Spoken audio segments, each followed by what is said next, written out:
লীগ নেই এবং আওয়ামী লীগ বেসরকারিভাবে বা অপ্রাতিষ্ঠানিকভাবে এই ভোটকে নিয়ে খেলেছে। তারা কোথাও বিএনপিকে দিয়েছে, কোথাও জামাতকে দিয়েছে। এবং এটা কিন্তু আমরা প্রেডিক্ট করেছিলাম এবং সেটা মোটামুটি ঠিক হয়েছে। অন্য দুটো প্রেডিকশন ঠিক না হলেও এই যে আওয়ামী লীগ ভোট নিয়ে খেলবে এবং তারা যেখানে জামাতকে ভালো মনে করবে তাই দিবে, আর যেখানে বিএনপিকে ভালো মনে করবে তাই দিবে, এবং সেই ঘটনাটাই ঘটেছে। তো নির্বাচনের ফলাফলের পর আমরা সবকিছুতে যে তাড়াহুড়ো দেখলাম, সবকিছুতে যে নাটকীয়তা দেখলাম, সেখান থেকে কিন্তু সন্দেহটা শুরু হলো। জনাব তারেক রহমান সাহেব দেশের বাড়ি থেকে এলেন। তারপর একেবারে সবকিছু মানে উনি এলেন, আসার পরে উনার আম্মা ইন্তেকাল করলেন।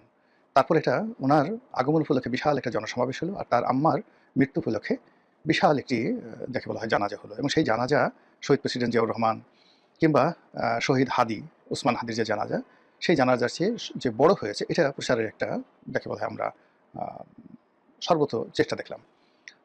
এরপর নির্বাচনের মাঠে জনাব তারেক রহমান সাহেব ছুটলেন, এবং তিনি যে ১৭ বছর দেশের বাইরে ছিলেন, তারপর তার শরীর যে অসুস্থ, তার মেরুদণ্ড ভাঙ্গা, কিংবা তিনি মা হারিয়েছেন সাম্প্রতিক সময়, এটা ভুলে গিয়ে তিনি দেশের প্রেমে, দেশের জনগণের প্রেমে এবং দেশ রক্ষার কাজে মাতৃভূমির প্রয়োজনে এতটা দৃঢ় হলেন এবং এতটা শক্তিশালী হয়ে পড়লেন যে সকাল সন্ধ্যা দিন রাত তিনি সারা বাংলাদেশ তোলপাড় করে একের পর এক রাজনৈতিক সমাবেশ। এরপর ভোট হলো, ভোটে জয়লাভ করলো বিএনপি, এবং এটা প্রত্যাশিত যে বিএনপি এভাবে জয়লাভ করবে। তারপর নাটক হলো, নাটকের পর সেই যাকে বলা হয় জাতীয় সংসদ, সেখানে শপথ গ্রহণ হলো, নজিরবিহীনভাবে শপথ গ্রহণ হলো।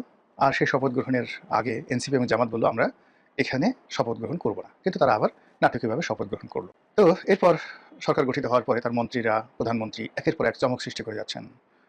সেই প্রচণ্ড গরমের মধ্যে অনেক মন্ত্রী কোট পরছেন, টাই পরছেন। তারপর তারা বিভিন্ন মন্ত্রণালয়ে যাচ্ছেন, দেশে ঘুরে বেড়াচ্ছেন, এখানে সেখানে খাল কাটছেন। মানে এমন একটা ব্যাপার যে খুব দ্রুত বাংলাদেশটাকে তারা একটা স্বর্গের উদ্যান বানিয়ে ফেলবেন। অন্যদিকে যিনি প্রধানমন্ত্রী, তিনি খুব সাধারণভাবে চালচলন করছেন দিল্লির বাদশা নাসিরুদ্দিনের মতো। তারপর তিনি রাষ্ট্রীয় প্রোটোকল ঠিক আগের প্রধানমন্ত্রীরা যেভাবে রাখতেন সেগুলো বাদ দিয়ে খুব সাধারণভাবে চালচলন করছেন, তার মন্ত্রীরাও সেভাবে চালচলন করছে। তো এগুলো নিয়ে মানে লোকজন খুব খুশি যে না, দেখতে শুনতে বেশ ভালো লাগছে। কিন্তু এরই মধ্যে জামাত অভিযোগ করেছে যে তারা বিভিন্ন অন্তত ৫০টি আসনে তারা নিশ্চিতভাবে জয়লাভ করেছিল। ইঞ্জিনিয়ারিং করে, ইলেকশন ইঞ্জিনিয়ারিং করে তাদেরকে ঠকিয়ে দেওয়া হয়েছে। তো জামাত ৭৮টা পেয়েছে, তার সঙ্গে যদি আরও ৫০টি যুক্ত হলো, তাহলে তারা নিশ্চিতভাবে ১৩০টির মতো আসনে জয়লাভ করত। এটা হলো জামাতের ভাষ্য। বিএনপি অবশ্য এই ব্যাপারে কোনো কথাবার্তা বলেনি, আর যারা ইলেকশন আয়োজন করেছে তারাও এই ব্যাপারে কোনো রা করেনি।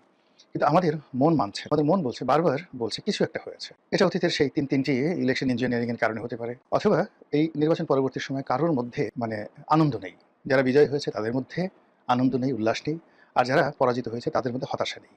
সবকিছু দেখে মনে হয়েছে যে আমি ডামি, আমি মামু, বা চাচা ভাতিজা, শালাদুলা ভাই, তাদের মধ্যে সমঝোতামূলক যখন একটা জিনিস হয়, কুক কুক পলাপলি খেলা হয়, তো সেক্ষেত্রে যে ফলাফল হয়, এই নির্বাচনের সেই ফলাফলের পর আমাদের মনে হচ্ছে যে সবার নিরানন্দ ভাব দেখে মনে হচ্ছে তো আমরা যারা নাদান বান্দা, নাখান্দা বান্দা, আমরা হয়তো অনেক কিছু জানি না, অনেক কিছু বুঝি না, কিন্তু আমাদের দেশে যারা মিলিটারি এক্সপার্ট রয়েছেন, বিভিন্ন সময়ে সাহস দেখিয়েছেন, নানা রকম কথাবার্তা তথ্য বলার চেষ্টা করেছেন, তাদের মধ্যে কেউ কেউ, বিশেষ করে কর্নেল হাসিন, যিনি আয়নাঘরে গুম হয়েছিলেন, তো তিনি একটি বক্তব্য দিলেন যে দিল্লিতে সাবেক রেজিমের যে সকল ইলেকশন ইঞ্জিনিয়ার রয়েছেন, যারা সেই আমিরামি নির্বাচন, রাতের নির্বাচন অত্যন্ত সফলভাবে করেছিলেন, এ সকল দাগি আসামি তারা দিল্লিতে পালিয়ে গিয়েছিলেন।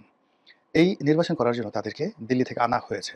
এটা খুবই সিক্রেট, কারা এনেছে, কীভাবে এনেছে, আই ডোন্ট নো। আমি শুধুমাত্র উনি যেহেতু একটা গণমাধ্যমে কথাটা বলেছেন, আমি ওনারই কথাটা পুনরাবৃত্তি করছি।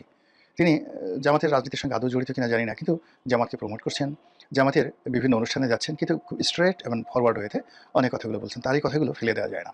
তো তার সেই কথা এবং একই সঙ্গে জামাতের যে অভিযোগ এবং বিজয়ী এবং পরাজিত যারা আছেন তাদের মধ্যে নিরানন্দ ভাব। অন্যদিকে আওয়ামী লীগ কেমন যেন খামোশ হয়ে গেছে, মনে হচ্ছে যে তারা যেভাবে চেয়েছিল সব কিছু সম্ভবত সেভাবে হয়েছে বা সেভাবে এগোচ্ছে। নির্বাচনের পরে এখনও পর্যন্ত সংসদ অধিবেশন বসেনি, মার্চ মাসে 12 তারিখে সংসদ অধিবেশন বসবে, কিন্তু এর আগেই সরকারের সকল গুরুত্বপূর্ণ পদ পদবিতে যাকে বলা হয় নাটকীয় সব পরিবর্তন হয়ে গেছে। বাংলাদেশ ব্যাংকের গভর্নর, দুর্নীতি দমন কমিশনের চেয়ারম্যান, সচিবালয়ের ক্যাবিনেট সেক্রেটারি থেকে শুরু করে অনেক গুরুত্বপূর্ণ সেক্রেটারি যারা বাদ পড়েছেন, নতুন নিয়োজিত হয়েছেন।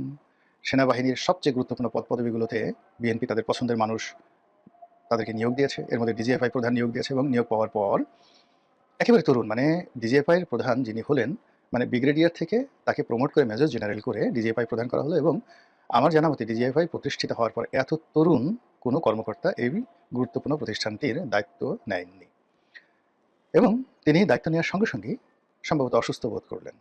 তিনি চলে গেলেন ভারতে সস্ত্রীক এবং সেখানে চিকিৎসার জন্য ভারতে গেছেন বলে বলা হচ্ছে। আর যারা দুর্মুখ তারা বলার চেষ্টা করছেন যে ইতিউতি কিতিকুতি পুতিপুতি করার জন্য হয়তো তিনি গেছেন। এখন ইতিউতি পুতিপুতি কিতিকুতি কি এটা আপনারা একটু নিজেরা বুঝে নেন যে ডিজিএফআই প্রধান দায়িত্ব গ্রহণের সঙ্গে সঙ্গে তিনি চিকিৎসার জন্য ভারতে গেছেন সস্ত্রীক।